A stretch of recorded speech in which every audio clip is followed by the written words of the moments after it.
Aujourd'hui, 9 décembre 2024, nous avons la joie de célébrer la fête de l'Immaculée Conception. Et nous allons méditer ensemble l'évangile de Jésus-Christ selon Saint Luc, chapitre 1er, du verset 26 au verset 36. Cet évangile nous parle de la visite de l'ange Gabriel à la Vierge Marie. Disposons-nous à accueillir avec joie cette bonne nouvelle. Le Seigneur soit avec vous. Évangile de Jésus-Christ selon Saint Luc. Gloire à toi, Seigneur. Jésus, le roi des rois, c'est Jésus, le bon pasteur. Alléluia, alléluia, alléluia, alléluia, amen. En ce temps-là, l'ange Gabriel fut envoyé par Dieu dans une ville de Galilée appelée Nazareth, à une fille vierge accordée à mariage à un homme de la maison de David appelé Joseph, et le nom de la fille était Marie. L'ange entra chez elle et dit: « Je te salue, comblée de grâce, le Seigneur est avec toi. » À cette parole, elle fut toute bouleversée, et elle se demandait ce que pouvait signifier cette salutation.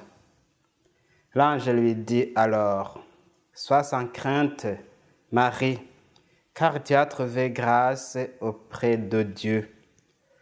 Voici que tu vas concevoir et enfanter un fils. Tu lui donneras le nom de Jésus. Il sera grand et il sera appelé Fils du Très-Haut. Le Seigneur Dieu lui donnera le trône de David, son père. Il régnera pour toujours et son règne n'aura pas de fin. » Marie dit à l'ange: « Comment cela va-t-il se faire puisque je ne connais pas d'homme ?» L'ange lui répondit: « L'Esprit Saint viendra sur toi et la puissance du Très-Haut te prendra sous son ombre. C'est pourquoi celui qui va naître sera saint et il sera appelé Fils de Dieu. Or voici que dans sa vieillesse, Élisabeth, ta parente, a conçu, elle aussi, un fils, et elle en est à son 6e mois, alors qu'on l'appelait la femme stérile, car rien n'est impossible à Dieu. Marie dit alors: « Voici la servante du Seigneur, que tout m'advienne selon ta parole. » Alors l'ange la quitta. Acclamons la parole de Dieu. Louange à toi, Seigneur Jésus.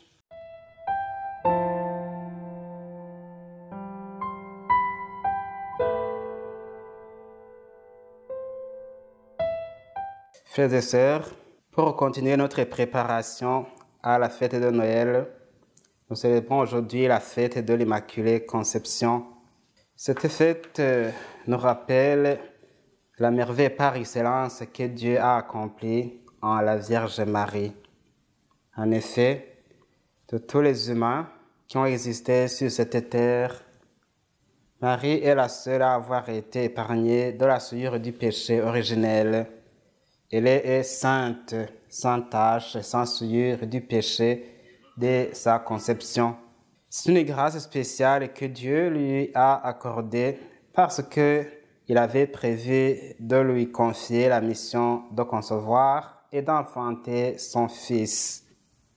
Dieu a jugé bon de préparer en elle une demeure digne de son Fils Jésus-Christ avant de le présenter au monde. L'ange Gabriel le dévoile à la Vierge Marie en ces 3 affirmations riches de mystères. La première: « Je te salue, comblée de grâce, le Seigneur est avec toi. » La deuxième: « Voici que tu vas concevoir et enfanter un fils, et tu lui donneras le nom de Jésus. » Et la troisième: « L'Esprit Saint viendra sur toi, et la puissance du Très-Haut te couvrira de son ombre. C'est pourquoi celui qui naîtra de toi sera saint. il sera appelé Fils de Dieu. Cette bénédiction de la Vierge Marie, une créature humaine tout comme nous, est devenue finalement source de bénédiction pour tous les humains. Bien sûr, la Vierge Marie n'a jamais connu de péché.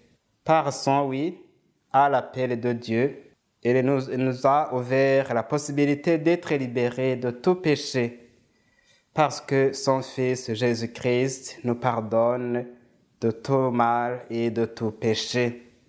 De plus, la Vierge Marie devient l'image de ce que nous serons, car nous aussi, Dieu nous a choisis d'avance pour que nous soyons saints, immaculés dans l'amour, parce que nous sommes les enfants de Dieu, des frères et des sœurs de Jésus-Christ.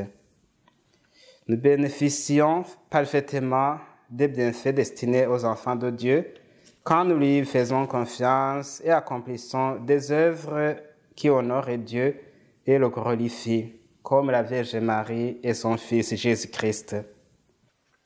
Cependant, nous sommes conscients que le mal et le péché nous accompagnent toujours. Tant de choses et de circonstances nous tentent et risquent de nous éloigner de Dieu. Nous sommes toujours en lutte contre les sources du mal qui s'acharnent contre nous pour nous perdre. Mais son amour est toujours avec nous. Si nous nous laissons animer et conduire par l'Esprit Saint, l'Esprit de Dieu, Dieu nous protégera et nous purifiera, nous sanctifiera et nous donnera d'avoir part au bonheur de la vie éternelle destinée à tous les saints et saintes du ciel. La Vierge Marie, notre Maman du ciel, connaît nos besoins. C'est elle qui a su toujours parler correctement au Fils de Dieu et elle est toujours mieux placée pour présenter à son Fils nos besoins et nos demandes. Supplions-le d'intercéder en notre faveur en ces termes.